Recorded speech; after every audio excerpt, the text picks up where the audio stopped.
सियावर रामचंद्र की जय। सियावर रामचंद्र की जय।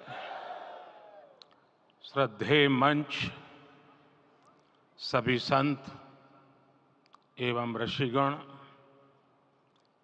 यहाँ उपस्थित और विश्व के कोने कोने में हम सबसे साथ जुड़े हुए सभी राम भक्त, आप सबको प्रणाम, आप सबको राम राम।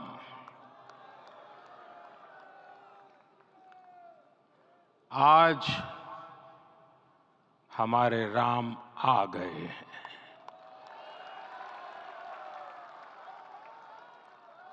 सदियों की प्रतीक्षा के बाद हमारे राम आ गए हैं।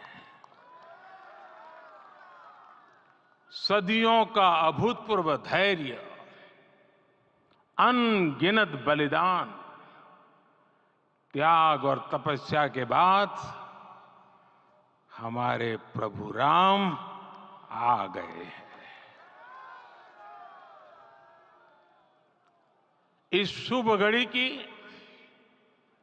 आप सभी को, समस्त देशवासियों को बहुत बहुत बधाई।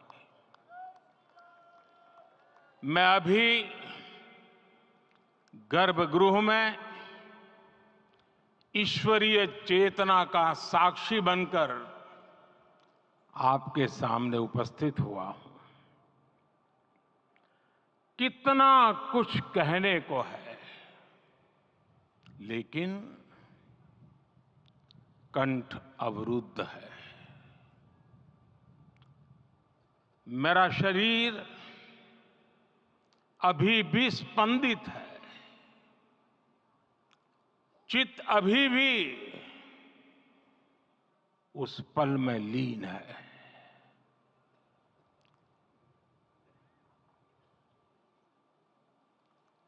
हमारे रामलला अब टेंट में नहीं रहेंगे।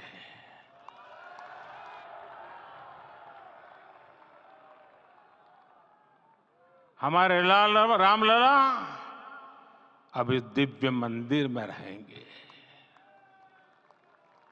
मेरा पक्का विश्वास है, अपार श्रद्धा है कि जो घटित हुआ है, इसकी अनुभूति देश के, विश्व के कोने कोने में राम भक्तों को हो रही होगी। ये क्षण अलौकिक है, ये पल पवित्रतम है।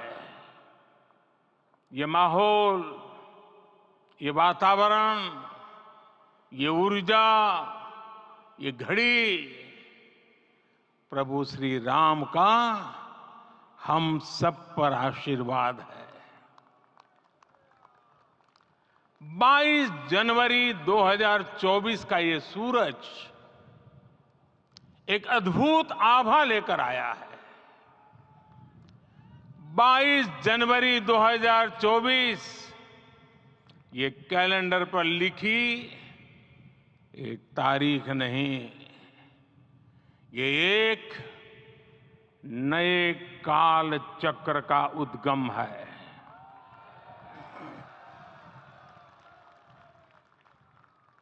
राम मंदिर के भूमि पूजन के बाद से प्रतिदिन पूरे देश में उमंग और उत्साह बढ़ता ही जा रहा था। निर्माण कार्य देख देशवासियों में हर दिन एक नया विश्वास पैदा हो रहा था। आज हमें सदियों के उस धैर्य की धरोहर मिली है। आज हमें श्री राम का मंदिर मिला है। गुलामी की मानसिकता को तोड़कर उठ खड़ा हो राष्ट्र। अतीत के हर दंश से हौसला लेता हुआ राष्ट्र ऐसे ही नव इतिहास का सृजन करता है। आज से 1000 साल बाद भी लोग आज की इस तारीख की, आज के इस पल की चर्चा करेंगे। और ये कितनी बड़ी राम कृपा है कि हम सब इस पल को जी रहे हैं, इसे साक्षात घटित होते देख रहे हैं। आज दिन दिशाएं, दिग दिगंत सब दिव्यता से परिपूर्ण है। ये समय सामान्य समय नहीं है। ये काल के चक्र पर सर्वकालिक शाही से अंकित हो रही अमिट स्मृति रेखाएं हैं। साथियों, हम सब जानते हैं कि जहां राम का काम होता है, वहां पवन पुत्र हनुमान अवश्य विराजमान होते हैं। इसलिए मैं राम भक्त हनुमान और हनुमान गढ़ी को भी प्रणाम करता हूं। मैं माता जानकी, लक्ष्मण जी, भरत, शत्रुघ्न सबको नमन करता हूं। मैं पावन अयोध्यापुरी और पावन सरयू को भी प्रणाम करता हूं। मैं इस पल दैवीय अनुभव कर रहा हूं कि जिनके आशीर्वाद से ये महान कार्य पूरा हुआ है। वे दिव्य आत्माएं, वे दैवीय विभूतियां भी इस समय हमारे आसपास उपस्थित है। मैं इन सभी दिव्य चेतनाओं को भी कृतज्ञता पूर्वक नमन करता हूं। मैं आज प्रभु श्री राम से क्षमा याचना भी करता हूं। हमारे पुरुषार्थ, हमारे त्याग, तपस्या में कुछ तो कमी रह गई होगी कि हम इतनी सदियों तक ये कार्य कर नहीं पाए। आज वो कमी पूरी हुई है।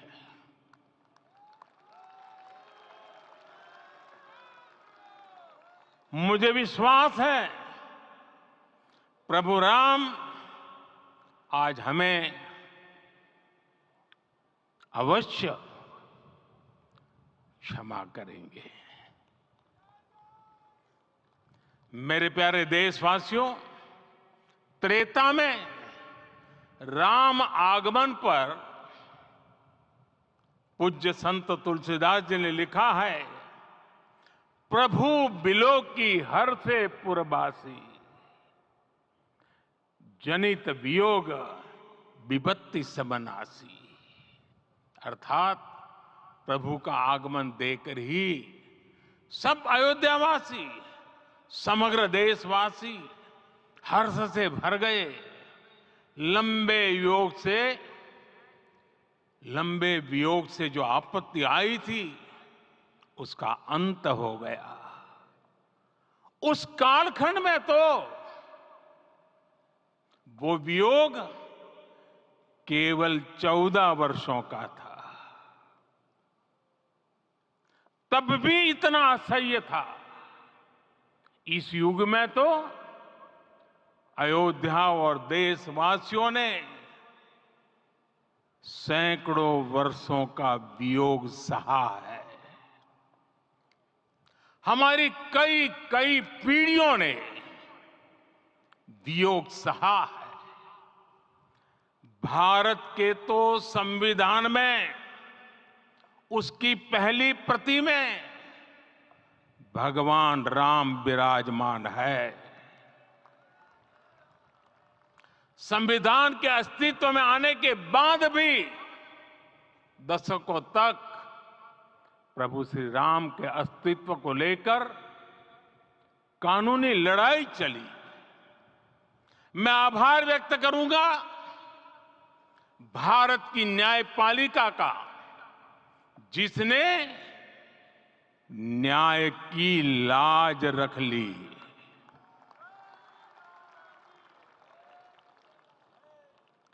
न्याय के पर्याय प्रभु राम का मंदिर भी न्यायबद्ध तरीके से ही बना। साथियों, आज गांव-गांव में एक साथ कीर्तन संकीर्तन हो रहे हैं। आज मंदिरों में उत्सव हो रहे हैं, स्वच्छता अभियान चलाए जा रहे हैं। पूरा देश आज दीपावली मना रहा है। आज शाम घर घर राम ज्योति प्रज्वलित करने की तैयारी है। कल मैं श्री राम के आशीर्वाद से धनुषकोडी में राम सेतु के आरंभ बिंदु अरिचल मुनाई पर था। जिस घड़ी प्रभु राम समुद्र पार करने निकले थे, वो एक पल था जिसने काल चक्र को बदला था। उस भावमय पल को महसूस करने का मेरा ये विनम्र प्रयास था। वहां पर मैंने पुष्प वंदना की। वहां मेरे भीतर एक विश्वास जगा कि जैसे उस समय काल चक्र बदला था, उसी तरह अब काल चक्र फिर बदलेगा और शुभ दिशा में बढ़ेगा। अपने 11 दिन के व्रत अनुष्ठान के दौरान मैंने उन स्थानों का चरण स्पर्श करने का प्रयास किया जहां प्रभु राम के चरण पड़े थे। चाहे वो नासिक का पंचवटी धाम हो, केरला का पवित्र त्रिपायर मंदिर हो, आंध्र प्रदेश में लेपाक्षी हो, श्रीरंगम में रंगनाथ स्वामी मंदिर हो, रामेश्वरम में श्री रामनाथ स्वामी मंदिर हो, या फिर धनुषकोडी। मेरा सौभाग्य है कि इसी पुनीत पवित्र भाव के साथ मुझे सागर से सरयू तक की यात्रा का अवसर मिला। सागर से सरयू तक हर जगह राम नाम का वही उत्सव भाव छाया हुआ है। प्रभु राम तो भारत की आत्मा के कण कण से जुड़े हुए हैं। राम भारतवासियों के अंतर मन में विराजे हुए हैं। हम भारत में कहीं भी किसी की अंतरात्मा को छुएंगे तो इस एकत्व की अनुभूति होगी, और यही भाव सब जगह मिलेगा। इससे उत्कृष्ट, इससे अधिक देश को समायोजित करने वाला सूत्र और क्या हो सकता है। मेरे प्यारे देशवासियों, मुझे देश के कोने कोने में अलग अलग भाषाओं में रामायण सुनने का अवसर मिला है, लेकिन विशेषकर पिछले 11 दिनों में रामायण अलग अलग भाषा में अलग राज्यों से मुझे विशेष रूप से सुनने का मौका मिला। राम को परिभाषित करते हुए ऋषियों ने कहा है, रमन्ते यस्मिन् इति रामः, अर्थात जिसमें रम जाए वही राम है। राम लोक की स्मृतियों में, पर्वत से लेकर परंपराओं में सर्वत्र समाये हुए हैं। हर युग में लोगों ने राम को जिया है। हर युग में लोगों ने अपने अपने शब्दों में अपनी अपनी तरह से राम को अभिव्यक्त किया है। और ये राम रस जीवन प्रवाह की तरह निरंतर बहता रहता है। प्राचीन काल से भारत के हर कोने के लोग राम रस का आचमन करते रहे हैं। राम कथा असीम है और रामायण भी अनंत है। राम के आदर्श, राम के मूल्य, राम की शिक्षाएं सब जगह एक समान है।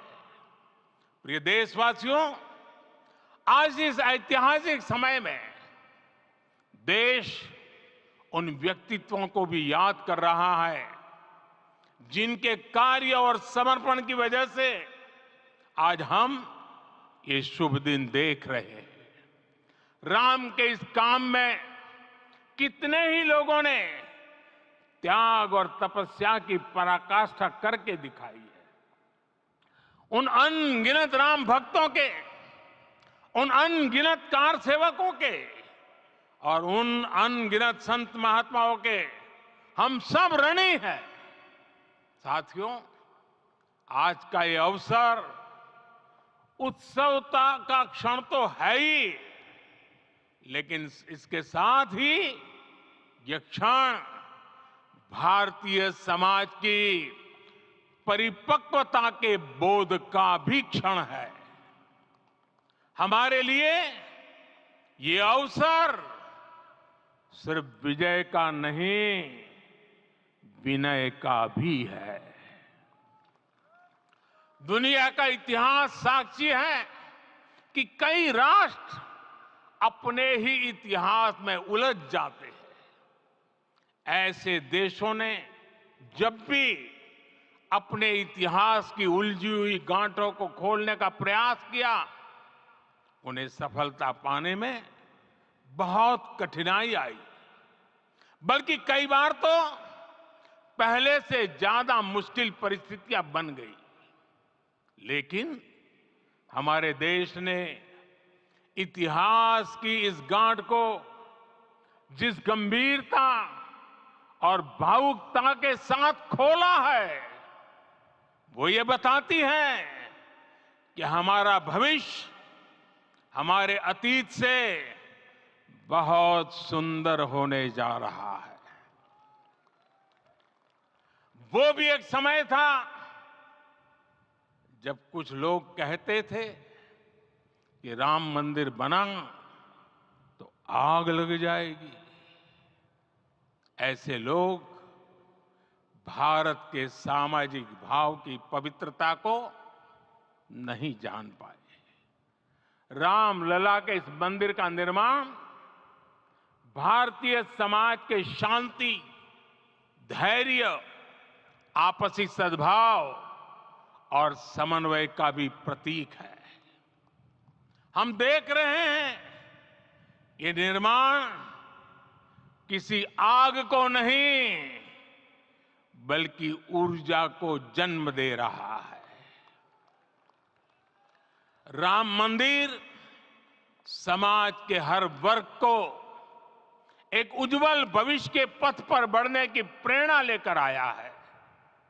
मैं आज उन लोगों से आह्वान करूंगा, आइए आप महसूस कीजिए, अपनी सोच पर पुनर्विचार कीजिए। राम आग नहीं है, राम ऊर्जा है। राम विवाद नहीं, राम समाधान है। राम सिर्फ हमारे नहीं है, राम तो सबके हैं। राम वर्तमान नहीं, सिर्फ वर्तमान ही नहीं, राम अनंत काल है। साथियों, आज जिस तरह राम मंदिर प्राण प्रतिष्ठा के इस आयोजन से पूरा विश्व जुड़ा हुआ है, उसमें राम की सर्वव्यापकता के दर्शन हो रहे हैं। जैसा उत्सव भारत में है, वैसा ही अनेक देशों में है। आज अयोध्या का यह उत्सव रामायण की उन वैश्विक परंपराओं का भी उत्सव बना है। रामलला की ये प्रतिष्ठा वसुधैव कुटुंबकम के विचार की भी प्रतिष्ठा है। साथियों, आज अयोध्या में केवल श्री राम के विग्रह रूप की प्राण प्रतिष्ठा नहीं हुई है, ये श्री राम के रूप में साक्षात भारतीय संस्कृति के प्रति अटूट विश्वास की भी प्राण प्रतिष्ठा है। ये साक्षात मानवीय मूल्यों और सर्वोच्च आदर्शों की भी प्राण प्रतिष्ठा है। इन मूल्यों की, इन आदर्शों की आवश्यकता आज संपूर्ण विश्व को है। सर्वे भवन्तु सुखिनः, ये संकल्प हम सदियों से दोहराते आए हैं। आज उसी संकल्प को राम मंदिर के रूप में साक्षात आकार मिला है। ये मंदिर मात्र एक देव मंदिर नहीं है, ये भारत की दृष्टि का, भारत के दर्शन का, भारत के दिग्दर्शन का मंदिर है। ये राम के रूप में राष्ट्र चेतना का मंदिर है।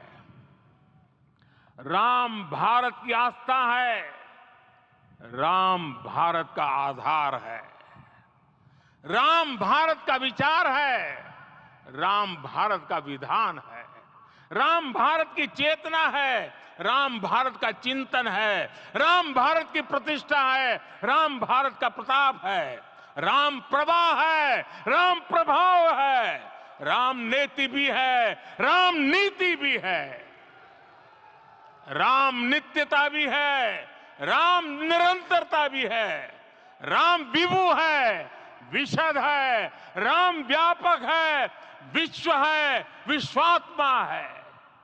और इसलिए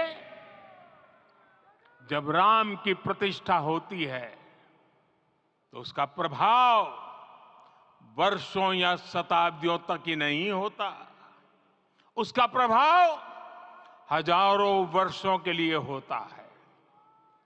महर्षि वाल्मीकि ने कहा है, राज्यम 10 सहस्त्राणि प्राप्य वर्षाणि राघव, अर्थात राम 10,000 वर्षों के लिए राज्य पर प्रतिष्ठित हुए, यानी हजारों वर्षों के लिए राम राज्य स्थापित हुआ। जब त्रेता में राम आए थे तब हजारों वर्षों के लिए राम राज्य की स्थापना हुई थी।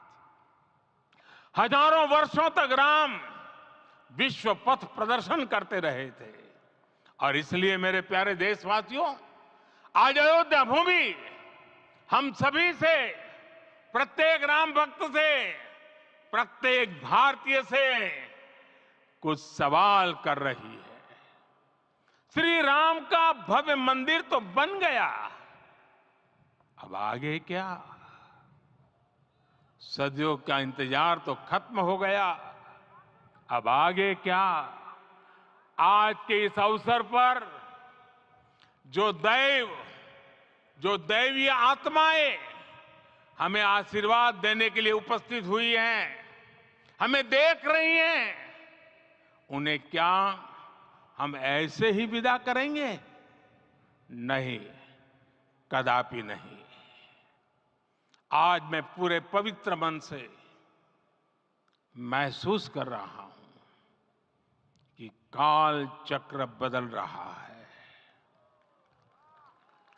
ये सुखद संयोग है कि हमारी पीढ़ी को एक कालजयी पथ के शिल्पकार के रूप में चुना गया है। 1000 वर्ष बाद की पीढ़ी राष्ट्र निर्माण के हमारे आज के कार्यों को याद करेगी। इसलिए मैं कहता हूं, यही समय है, सही समय है। हमें आज से, इस पवित्र समय से अगले 1000 साल के भारत की नींव रखनी है।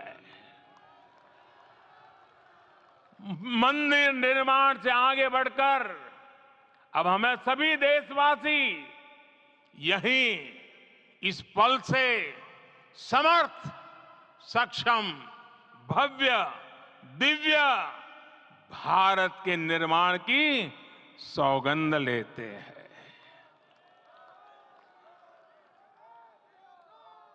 राम के विचार मानस के साथ ही जनमानस में भी हो, यही राष्ट्र निर्माण की सीढ़ी है। साथियों, आज के युग की मांग है कि हमें अपने अंतःकरण को विस्तार देना होगा। हमारी चेतना का विस्तार देव से देश तक, राम से राष्ट्र तक होना चाहिए। हनुमान जी की भक्ति, हनुमान जी की सेवा, हनुमान जी का समर्पण, ये ऐसे गुण हैं जिन्हें हमें बाहर नहीं खोजना पड़ता। प्रत्येक भारतीय में भक्ति, सेवा और समर्पण के भाव समर्थ, सक्षम, भव्य, दिव्य भारत का आधार बनेंगे। और यही तो है देव से देश और राम से राष्ट्र की चेतना का विस्तार। दूर सुदूर जंगल में, कुटिया में जीवन गुजारने वाली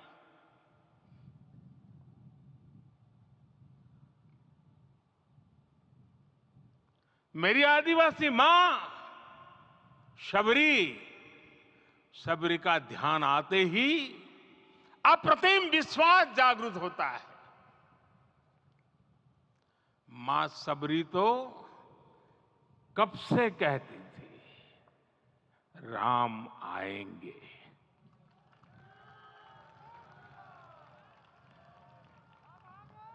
प्रत्येक भारतीय में जन्मा यही विश्वास समर्थ, सक्षम, भव्य भारत का आधार बनेगा।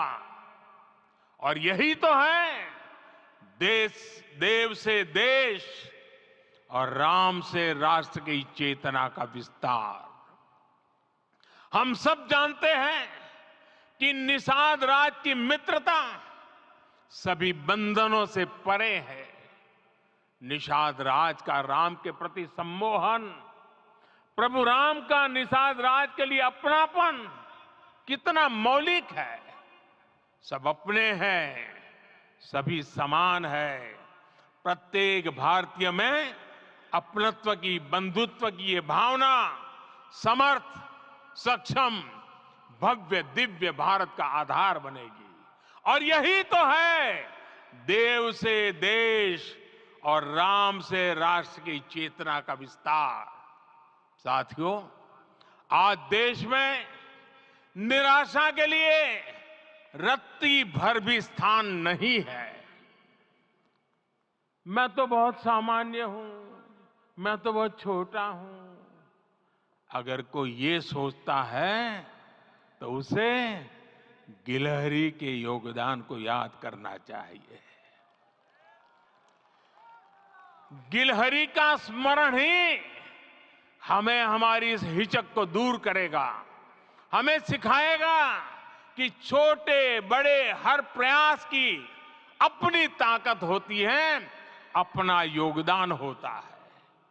और सबके प्रयास की यही भावना समर्थ, सक्षम, भव्य, दिव्य भारत का आधार बनेगी। और यही तो देव से देश और राम से राष्ट्र की चेतना का विस्तार। साथियों, लंकापति रावण प्रकांड ज्ञानी थे, अपार शक्ति के धनी थे, लेकिन जटायु जी की मूल्य निष्ठा देखिए। वे महाबली रावण से भिड़ गए। उन्हें भी पता था कि वो रावण को परास्त नहीं कर पाएंगे, लेकिन फिर भी उन्होंने रावण को चुनौती दी। कर्तव्य की यही पराकाष्ठा समर्थ, सक्षम, भव्य, दिव्य भारत का आधार है। और यही तो है देव से देश और राम से राष्ट्र की चेतना का विस्तार। आइए हम संकल्प लें कि राष्ट्र निर्माण के लिए हम अपने जीवन का पल पल लगा देंगे। राम काज से राष्ट्र काज, समय का पल पल, शरीर का कण कण राम समर्पण को राष्ट्र समर्पण के ध्येय से जोड़ देंगे। मेरे देशवासियों, प्रभु श्री राम की हमारी पूजा विशेष होनी चाहिए। ये पूजा स्व से ऊपर उठ करके समष्टि के लिए होनी चाहिए। ये पूजा अहम से उठकर वयम के लिए होनी चाहिए। प्रभु को जो भोग चढ़ेगा वो विकसित भारत के लिए हमारे परिश्रम की पराकाष्ठा का प्रसाद भी होगा। हमें नित्य पराक्रम, पुरुषार्थ, समर्पण का प्रसाद प्रभु राम को चढ़ाना होगा। इनसे नित्य प्रभु राम की पूजा करनी होगी, तब हम भारत को वैभवशाली और विकसित बना पाएंगे। मेरे प्यारे देशवासियों, ये भारत के विकास का अमृत काल है। आज भारत युवा शक्ति की पूंजी से भरा हुआ है, ऊर्जा से भरा हुआ है। ऐसी सकारात्मक परिस्थितियां फिर न जाने कितने समय बाद बनेगी। हमें अब चूकना नहीं है, हमें अब बैठना नहीं है। मैं अपने देश के युवाओं से कहूंगा, आपके सामने हजारों वर्ष की परंपरा की प्रेरणा है। आप भारत की उस पीढ़ी का प्रतिनिधित्व करते हैं जो चांद पर तिरंगा लहरा रही है। वो 15 लाख किलोमीटर की यात्रा करके सूर्य के पास जाकर मिशन आदित्य को सफल बना रही है। जो आसमान में तेजस और सागर में विक्रांत का परचम लहरा रही है। अपनी विरासत पर गर्व करते हुए आपको भारत का नव प्रभात लिखना है। परंपरा की पवित्रता और आधुनिकता की अनंतता दोनों ही पथ पर चलते हुए भारत समृद्धि के लक्ष्य तक पहुंचेगा। मेरे साथियों, आने वाला समय अब सफलता का है। आने वाला समय अब सिद्धि का है। ये भव्य राम मंदिर साक्षी बनेगा भारत के उत्कर्ष का, भारत के उदय का। ये भव्य राम मंदिर साक्षी बनेगा भव्य भारत के अभ्युदय का, विकसित भारत का। ये मंदिर सिखाता है कि अगर लक्ष्य सत्य प्रमाणित हो, अगर लक्ष्य सामूहिकता और संगठित शक्ति से जन्मा हो, तब उस लक्ष्य को प्राप्त करना असंभव नहीं है। ये भारत का समय है और भारत अब आगे बढ़ने वाला है। शताब्दियों की प्रतीक्षा के बाद हम यहां पहुंचे हैं। हम सब ने इस युग का, इस कालखंड का इंतजार किया है। अब हम रुकेंगे नहीं, हम विकास की ऊंचाई पर जाकर ही रहेंगे। इसी भाव के साथ रामलला के चरणों में प्रणाम करते हुए आप सभी को बहुत बहुत शुभकामनाएं। सभी संतों के चरणों में मेरे प्रणाम। सियावर रामचंद्र की, सियावर रामचंद्र की, सियावर रामचंद्र की।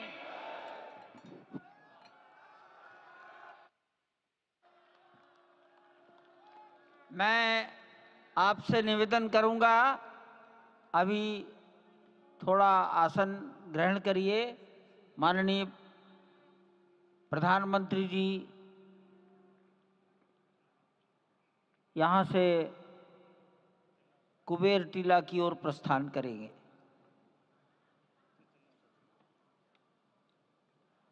माननीय प्रधानमंत्री जी के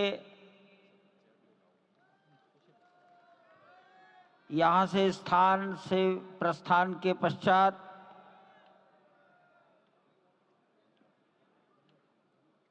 हमारे महंत नृत्य गोपाल दास जी के शिष्यगणों से निवेदन करूंगा, मंच पर आकर उनको नीचे की ओर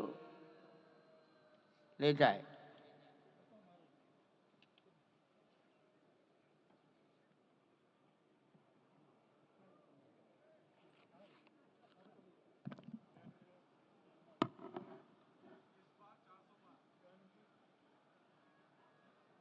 जानकी दास जी अब मंच पर आ जाइए।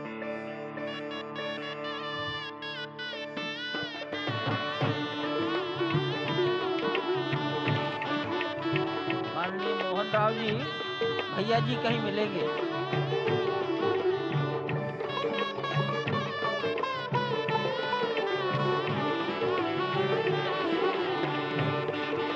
माननीय प्रधानमंत्री जी साधु संतों के निकट की ओर जा रहे हैं।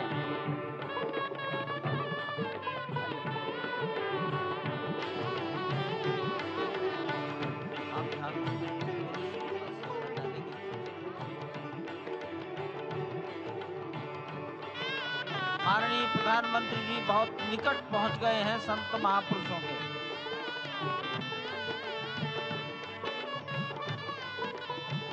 संकल्प है देव से देश और राम से राष्ट्र का निर्माण, संगीत यानी कि राष्ट्रीय चेतना में जो राम विराजे हैं वो राष्ट्रीय जनमानस में राम के गुणों का अवतार हो।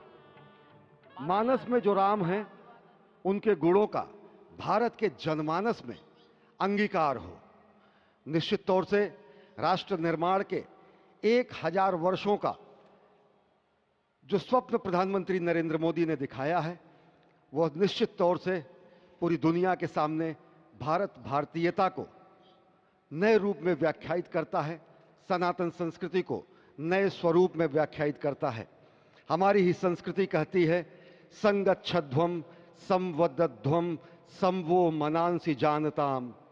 हमारी ही संस्कृति कहती है सहना भवतु सहनो भुनक्तु। हमारी ही संस्कृति कहती है कि हम विश्व बंधुत्व के लिए अपना सर्वस्व न्यौछावर करें, राष्ट्र निर्माण में अपना सर्वस्व अंशदान करें। प्रधानमंत्री मोदी के उद्बोधन में राष्ट्रीय समरसता का संदेश पूरे विश्व में व्यापक होता हुआ भगवान श्री राम की धरा से बहुत ही आनंद का विश्व विषय की है। समरसता, विश्व की कल्याण और शांति की स्थापना का संदेश एक बार फिर से गुंजायमान होता हुआ कुछ तो है, कुछ तो खास है इस राष्ट्र में जो परब्रह्म परमात्मा को अपनी गोद में आकर्षित कर लेता है। कुछ तो खास है इस अयोध्या धाम में जो निर्गुण निराकार परब्रह्म को सगुण साकार बना देता है। कुछ तो खास है इस राष्ट्र की धूल में, इस राष्ट्र के अन्न में जो मां कौशल्या के गर्भ में उस राम को उत्पन्न कर देता है पुत्र के रूप में, और उनकी गोद में पुत्र के रूप में परब्रह्म को खेलने पर विवश कर देता है। कुछ तो खास है इस राष्ट्र में जो भक्तों की भावना के अनुरूप अनंत अनंत रूप में भगवान अपने भक्तों को दर्शन देते हैं। राम सबके हैं, राम सर्वत्र हैं, और इसीलिए आज एक ऐसे ही अद्भुत अलौकिक स्वरूप में, बाल रूप में 5 वर्ष के राघव अब अपने भक्तों को नए नवीन नूतन दर्शन के लिए पधार चुके हैं। स्वागत कीजिए भगवान श्री राम का इस नए अवतार में। आज के इस अलौकिक दिव्य द्वादशी की तिथि में, जब कूर्म अवतार का दिन, आज भगवान श्री राम ने एक बार फिर से अवतार लिया। धराधाम, अयोध्या धाम, सरयू, सब कुछ प्रसन्न, आनंदित, उल्लसित। और अभिवादन स्वीकार कर रहे हैं प्रधानमंत्री नरेंद्र मोदी। यहाँ पर पहुंचे हुए संत समाज का, आम जन का, जनता जनार्दन का, विशिष्ट अतिथियों का। आज अयोध्या धाम में भगवान श्री राम के मंदिर में प्राण प्रतिष्ठा कार्यक्रम इस मायने में भी विलक्षण है क्योंकि समूची भारत की सारी परंपरा, सभी धर्म, संप्रदाय, मत, पंथ, सबका यहाँ पर सम्मेलन हुआ है। एक यहाँ पर ऐसा समागम हुआ है जो सनातन संस्कृति के शाश्वत स्वरूप को स्थापित करता है।